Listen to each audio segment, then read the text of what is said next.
Please listen carefully.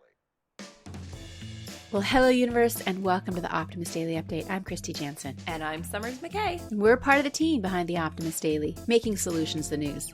We bring you reader-funded solutions news every day in order to change the tenor of news media, social media, and the direction of your day to help us all get focused on what's going right in the world. 7 days a week, we publish positive news stories written by award-winning journalists and delivered online to your inbox and through our social channels. And also, we are sharing these solutions in a commute-worthy, walk-worthy, home office-worthy, we're not recording on Skype anymore worthy podcast. Today is Wednesday, the 9th of February, 2022.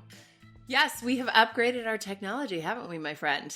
We have, and I think it's a big difference. I like how we sound. I do too, and we see each other. And we get to see each other. Yes. Without being distracted. Right. And that's kind of neat. So in theory, we could also make a vlog, like a podcast and a video. I don't know, what's a video podcast?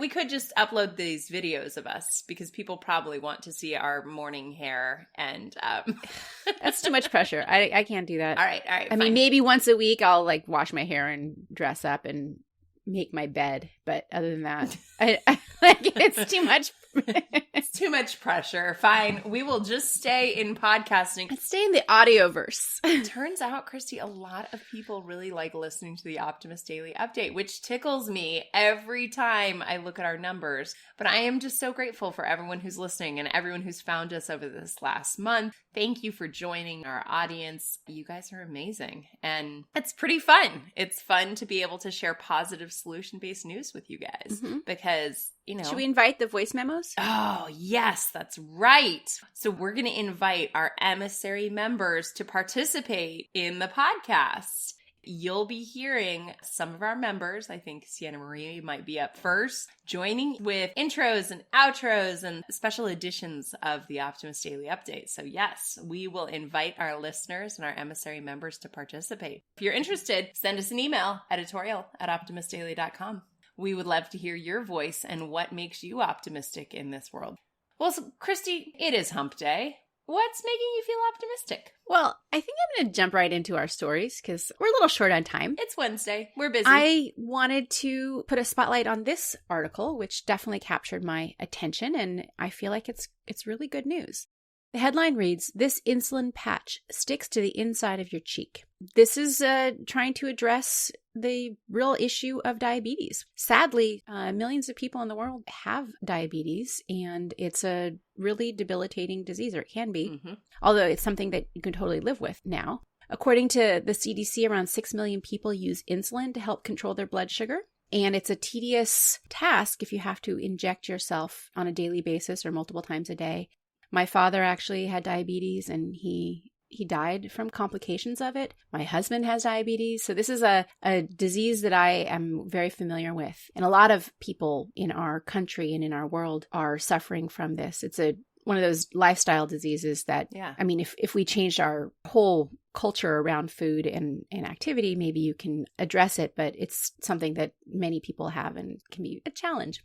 And we've written a lot about ways of dealing with or addressing or treating diabetes here. We wrote about a pill that monitors patient glucose levels and automated insulin systems that are automatically giving you what you need, and FGF hormone therapy. So this is a new non-invasive, convenient glucose patch that also seeks to give sufferers of diabetes who use insulin a way of delivering the insulin that is very non-invasive. And it actually sticks inside your cheek where the very thin skin, it's 500 thickness. I don't know exactly how thin that is, but it's much, much thinner than other skin on your body, which is 2 millimeters. So it allows the drug to get into your blood system pretty easily. And it's a patch. It's not commercially available yet. They're still testing it. But in their testing, they've been testing the insulin release mechanism in pigs, and it definitely curbs spikes in blood sugar in them. And pigs are very similar to us in their endocrine system. And with humans, they are testing the way the patch fits in the mouth to see if it's tolerable. There's no interference with speech, with saliva production, with swallowing. It just sort of stays there and you don't notice it. Like it's like a skin patch. After a while, you can totally ignore it. Anyway, it's very effective. And it's an exciting advance, I think. They've still got to complete animal and human trials. And if they get it out in the world, I think it could be an easy, self-administered method of delivering insulin. Well, and just such a long way from the injections of insulin. Yeah. And, one of the biggest challenges, I think, with diabetes is care compliance, right? Absolutely. Because the actual process of care of following the instructions is very invasive and is painful. And there's, injections or monitors or things that are stuck on your body all the time. Yeah. So if this could increase the number of people who are able to comply with their care instructions and keep their blood sugar really in a controlled manner. Exactly. It's sort of an interesting thing. We talked about the MRI little robot things. Yes.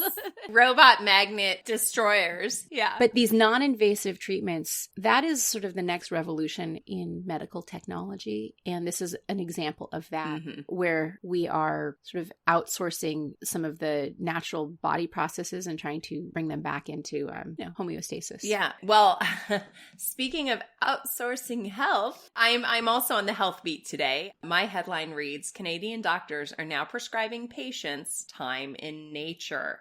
Obviously, anyone who listens to the Optimist Daily Update knows that I am pretty much obsessed with time in nature. If there is not dirt under my fingernails several times a week, I don't feel like I'm human.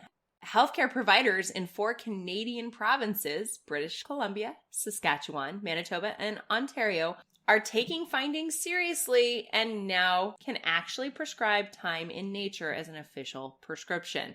And even a Parks Canada Discovery Pass. The national parks are in on this.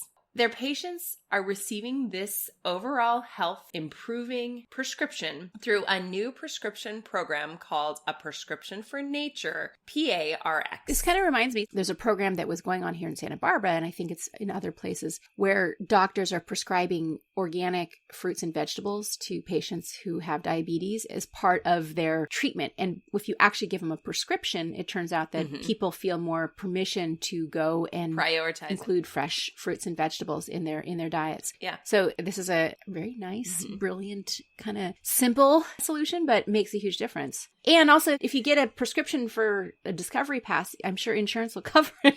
Exactly. That's the thing, right? So the article goes on to share a statement from Stephen Guilbeault, who is the Minister of Environment and Climate Change.